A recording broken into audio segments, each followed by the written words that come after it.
On Friday, May 13th, I embarked on honestly probably the most life-changing journeys I've been on yet. I got on a plane headed to Italy. It was going to be the first time I was going out of the country. And because of that, I had no idea what to expect. Looking back on it, I really could not comprehend the fact that I was going to have a family that lived in a different country and spoke a different language than me, or that I was going to get to experience all of this time with fifth graders who were surprisingly pretty fluent in English. I had no idea the cultural shock that was waiting in store for me, but I also didn't fully understand some of the amazing adventures and lessons that I would learn along the way. Throughout my time in Italy, specifically in Modena, I learned some really important things about the culture of the people. And because of that, I learned a lot about myself. Everywhere we went, I saw the Italian people take such pride in the things that they did. Some spent their whole lives in vineyards. Others spent hours and hours and weeks and even years making balsamic vinegar. Like that was their life goal. Some just loved going to beautiful places like Cinque Terre or Venice or Florence. I really learned that Italians, they love being Italian. And it taught me that, there's something unique about their culture. And it took me a long time to kind of put my finger on it. But in the end, I realized that the one thing that they taught me was that quality isn't important.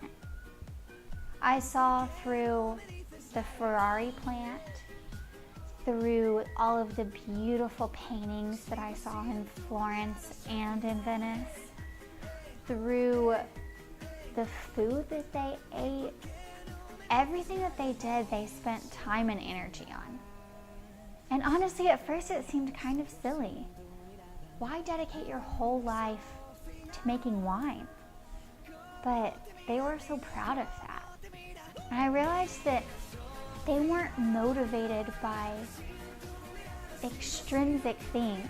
Sometimes my life revolves around grades or what I'm going to do in the future. But Italians really live in the present, and because of that, they spend a lot of time on everything. I saw some of the most incredible pieces of artwork, some architectural wonders that would blow your mind. I saw food that tasted better than anything I've ever put in my mouth. And all of it reflects this idea that the Italians aren't afraid to put time in something. When we got to see the David, it was like seeing 5 years of sweat and tears that is still in existence hundreds of years later, and honestly brings a lot of people to tears. They, for some reason, understand something that we in America tend to forget, that spending time on something is worth it. I can't remember the last time I spent a week or even 2 weeks on something. And yet Michelangelo was willing to spend 4 years of his life carving a marble block. He didn't know that one day people would gather from all around the world to see it, but that didn't matter because the quality of it was that important to him.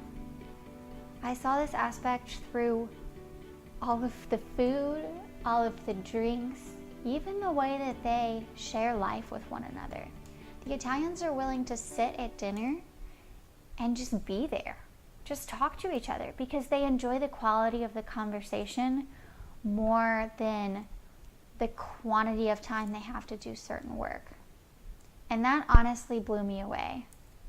So at the end of this trip, I learned that there's something unique about taking the time to create something beautiful.